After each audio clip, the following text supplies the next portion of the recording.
конечно, хотела поблагодарить всех организаторов форума за предоставленную мне возможность выступить, и честь выступить на этом форуме и быть в качестве спикера. Вы знаете, меня поразила фраза, девиз, под которым проходит форум. Это общая трагедия «Одна война». Эта фраза поражает в самое сердце. Я думаю, что многие помнят день начала полномасштабной агрессии, и этот день для каждого прошел по-разному.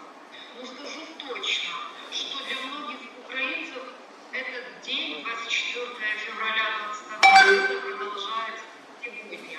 И этот день продвигается до полной победы. Прошел год. Это год стойкости, год надежды, год выдержки, год несокрушимости. Это год длиной 24 февраля. Но в этот год мы, украинцы, выстояли благодаря самоотверженности наших военных.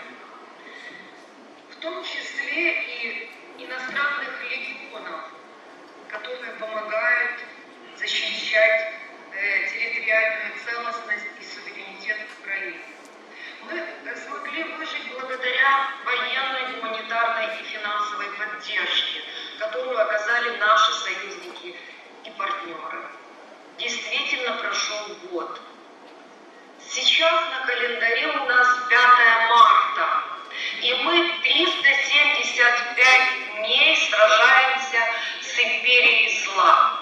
Хотя на самом деле борьба за территориальную целостность и государственный суверенитет Украины от России началась еще в 2014 году.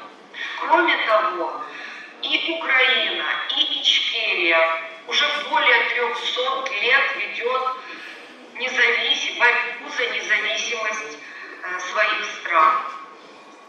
Многие думали, что Россия не нападет на Украину. Верно думали. Многие думали, что если это произойдет, то украинские военные, украинская армия будет разгромлена, Киев будет захвачен за несколько дней, а власть падет. И снова ошиблись. И вот прошел год, война продолжается, мы не видим, когда она закончится, и многие западные аналитики все еще пытаются выяснить, что это за чудо, что произошло, и почему многие западные аналитики так сильно ошиблись.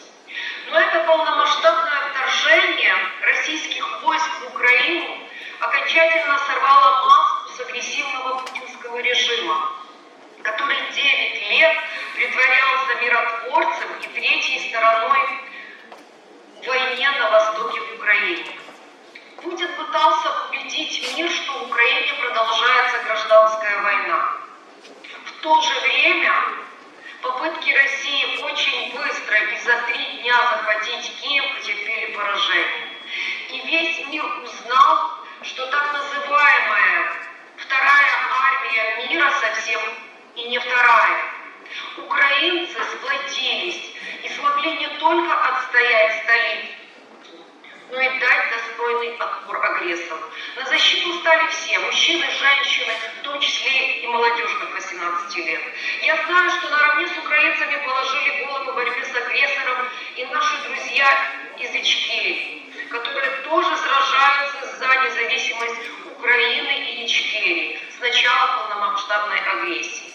И после освобождения оккупированных территорий весь мир узнал о жестокости и зверствах, которые сопровождали эту оккупацию.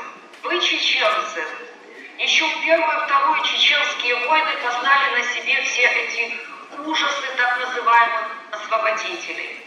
Мы можем постоянно проводить параллели из нашей истории во время пребывания наших стран в составе империи зла. Это и 300-летняя борьба за освобождение от Российской империи и от Советов.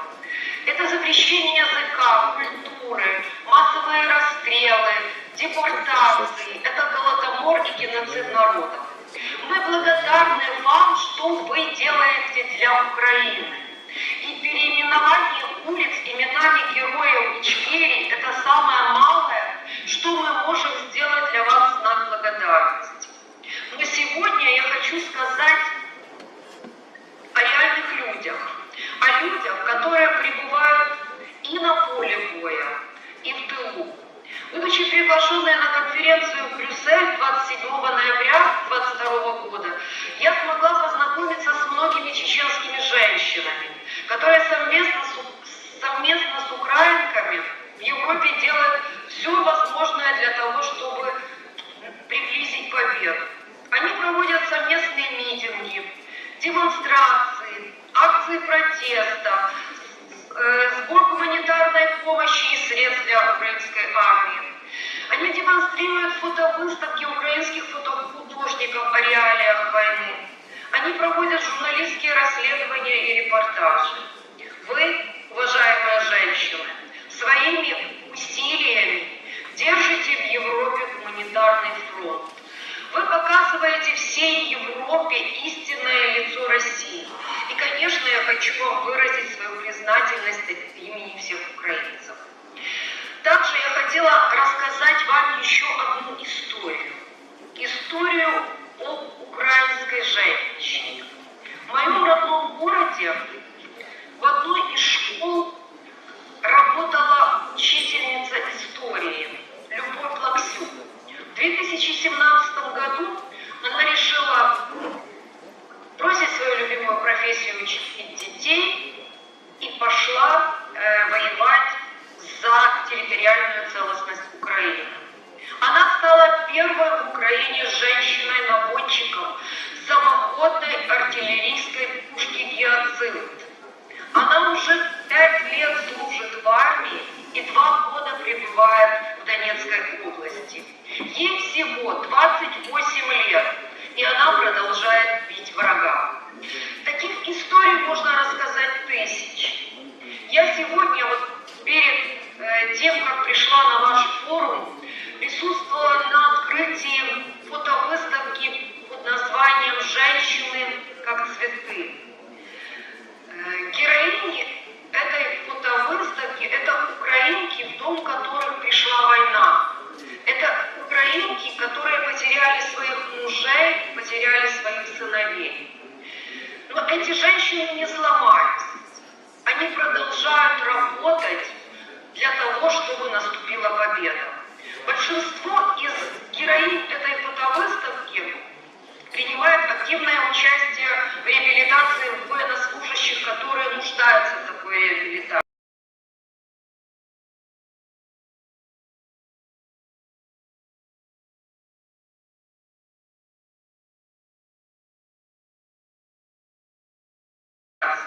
Они предоставляют психологическую помощь, они собирают и перевозят гуманитарную помощь, они составляют невероятные маршруты для того, чтобы вывести людей из временно оккупированных территорий или эвакуировать людей из-под обстрелов с так называемого нуля. Это женщины-лидеры. И в этих фотоработах фотохудожник показал истинное лицо женщины. Женщины, которая несет в душе боль, ее сердце плачет, но она продолжает бороться за победу своей страны. Она создает надежный тыл.